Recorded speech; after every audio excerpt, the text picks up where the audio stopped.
همکارا وکسانا هم کالیتش آماده شد. رنگ بندی وکسانا توی یک کالیته عریض، یه ذره کالیتش بزرگتر هستش. طرح وکسانا 3 تا کرم داره.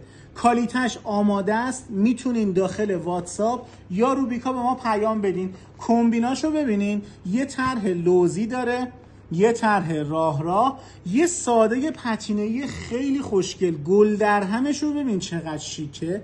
رنگ بعدیش رو ببینین، رنگ زمینه توسی شانل کرم تیره. این گلدارش میشه. کالیته هاش آماده است، میتونین داخل واتساپ یا روبیکا به ما پیام بدین. اینم میشه طرح گل در هم زمینه توسی شانل کرم، پتینه راه. اینم میشه لوزی این پارچه. رنگ بعدی رو ببینید، رنگ نسکافه‌ایش. انقدر من خودم این رنگش رو دوست دارم، کیف میکنم نگاه میکنم. زمینش نسکافه است، شانلش کرم. مغز گل رو ببینید، رنگ سبز و آبی داره. گل در همش رو ببینید. یه طرح پتینه‌ای خیلی شیک، یه طرح راه واقعا خوشگل، یه طرح لوزی. کالیته هاش موجوده، میتونین داخل واتساپ یا روبیکا به ما پیام بدین. این رنگش رو ببینین، قشنگ سفیده. این رنگو، اولین رنگو ببینین، تفاوت این دوتا رنگو ببینین. اگر کسی از مشتری‌ها رنگ سفید میخواد، وکسانا سفید داره. و اینم میشه گل در هم سفیدش، اینم میشه طرح پتینش، راهش و در نهایت یه لوزی بسیار بسیار شیک. رنگ سبزش رو ببینین، این میشه رنگ سبز همین پارچه. زمینش سبزابیه، شاندلش کرم تیره است. بعد مغز گلا رو ببینید، حالا گل در همش رو ببین، این میشه گل در هم.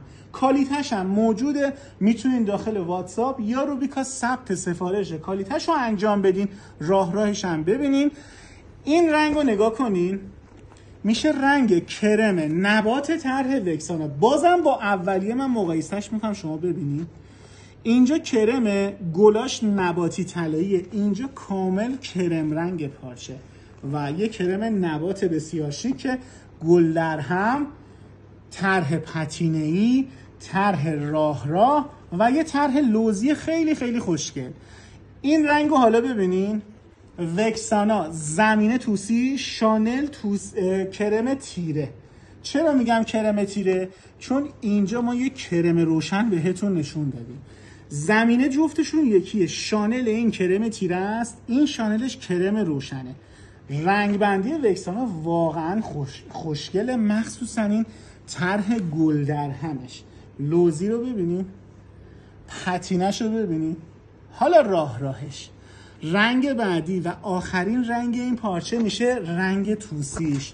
شانلش کرم، زمینش کرم، شانلش توسی رنگه.